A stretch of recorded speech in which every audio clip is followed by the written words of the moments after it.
Fluid power technology is non-final subject. It is basically about hydraulic and pneumatics. Based on the result, student easy to pass but difficult to score A. From the observations, students tend to lose focus during lecturers prologue their lectures. Students may do not well understand the fundamental concept, how does hydraulic and pneumatic works. The problem when they are unsuccessful to relay and apply their lesson in real life once they underwent industrial training in industries.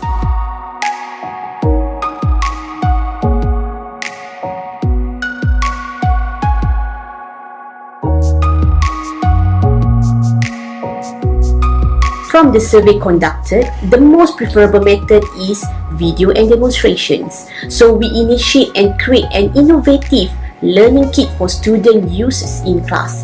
The demonstration will be carried out a week before lab session so they more understand and can get an idea how does the hydraulic and pneumatic function.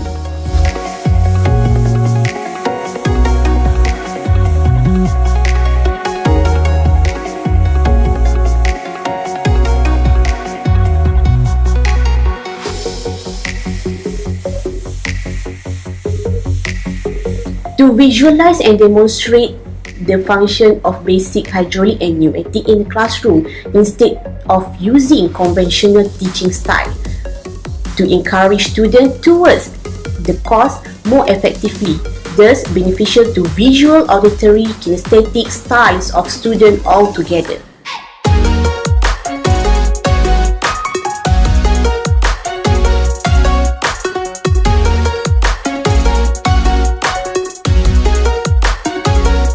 Showing improvement, especially in test 1, which more on understanding of basic concept of fluid power technology.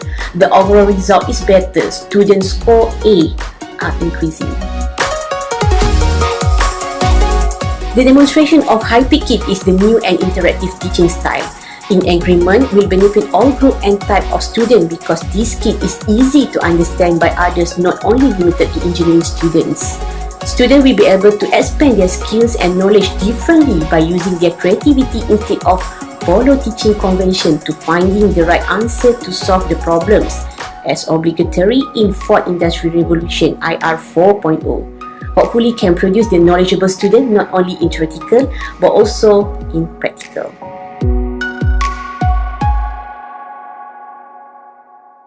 My name is Aina Maya Munira binti Ismail. My team members are Nur Aini Sabrin binti Mansur, Hazime bin Abu Qasim and Salmi Nur Ain binti Sanusi. We are lecturers from Faculty of Mechanical Engineering and Faculty of Chemical Engineering, UiTM Johor Pasir Gudang Campus.